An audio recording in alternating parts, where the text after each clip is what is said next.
Hey guys, it's Jim here. Welcome back to the channel. And today we're going to be taking a look at another new Harley Benton model, the SG Junior. This guitar was supposed to arrive here last Monday, but for reasons that I still don't have the explanation for, it didn't come until today. But we have it now, and the first thing I'd like to report that's good news compared to the SC-550, this box is perfect. It was not thrown around like a rugby ball. So let's get it open and see what we got.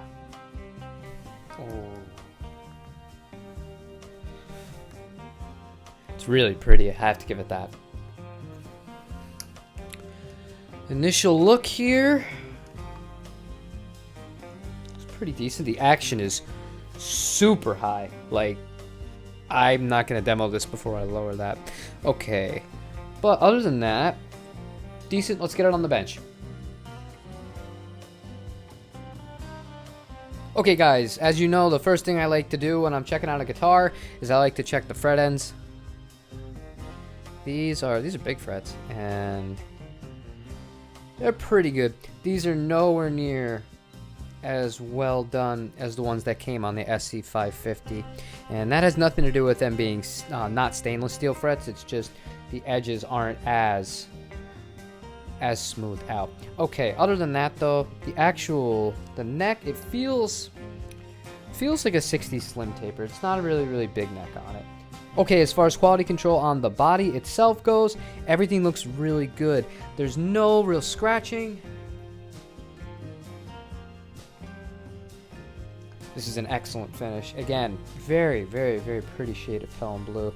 The knobs feel very good. We don't have to worry about a cheap pickup selector in this guitar because there's only one pickup, and it is the Roswell P90 pickup. I enjoyed it very much so when we had the Les Paul Junior version of this guitar, so I have no doubts I'll like that of it. When it comes to the bridge, a lot of people will either swear by it or absolutely loathe it.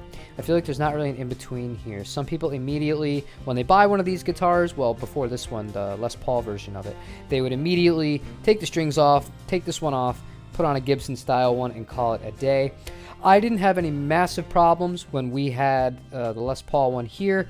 So, I mean, we'll have to see in the long run what I really think about it, but as far as the finish on it, there's no scratching, there's no anything like that. This guitar, it looks like it was never touched outside of just putting it into a box, which is a good thing, and unfortunately, that is something that we have to point out these days because that's not always the case.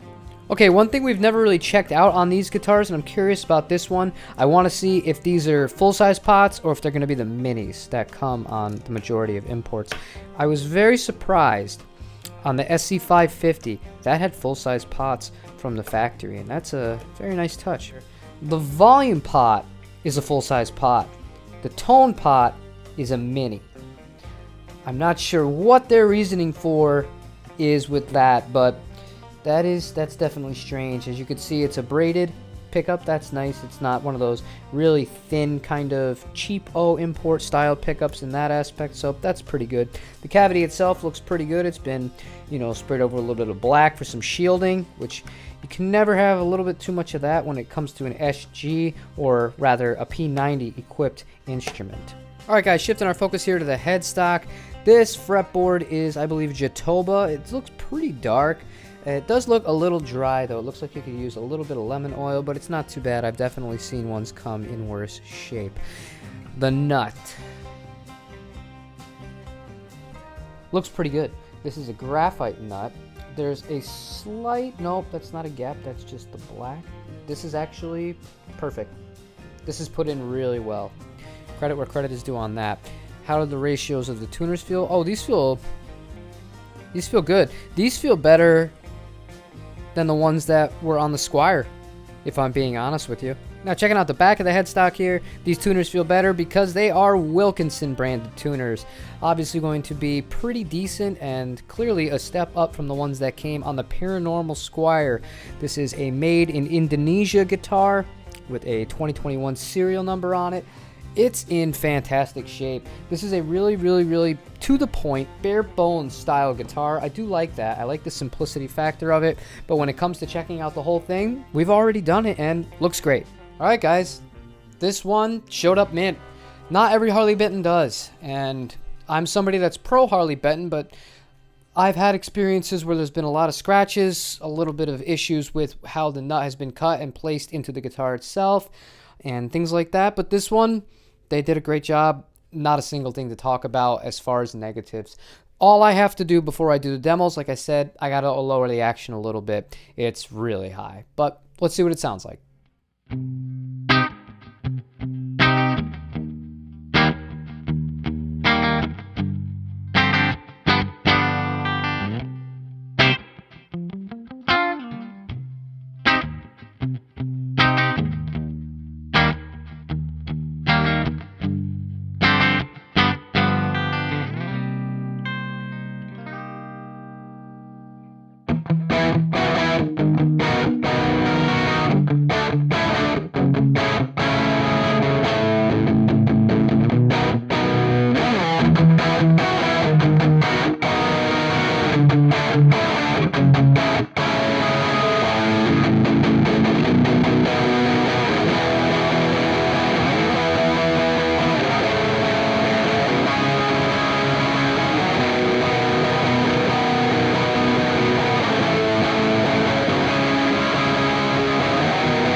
Alright guys, I just played this guitar for about 45 minutes. I have a pretty good idea what it's good at and what it could use a little bit of work on. We're going to start with the pros, get to the cons, and then the silver lining at the very end.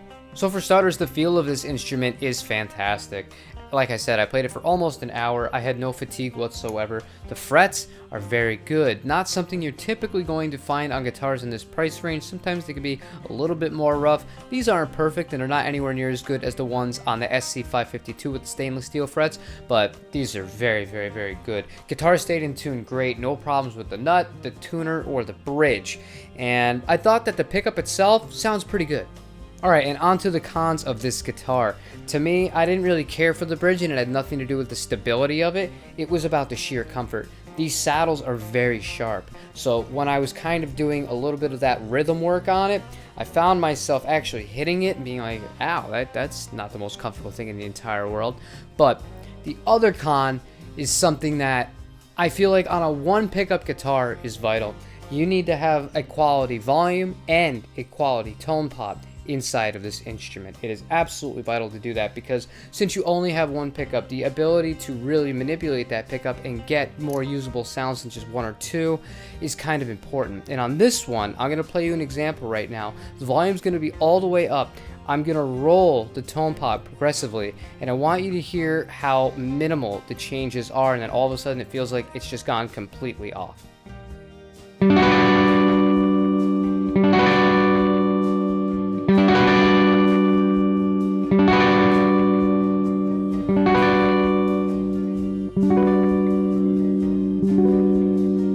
Now, if you were to install a high-quality linear audio pot, I feel like this guitar would be tonally a lot more versatile than it is in its stock form. The good news is this is really inexpensive. Even if you wanted to buy a whole new harness, you can get one from Gun Street Wiring. That'll be fantastic. Cost you about 50 bucks, shipped to your door, and it'll be a gigantic improvement.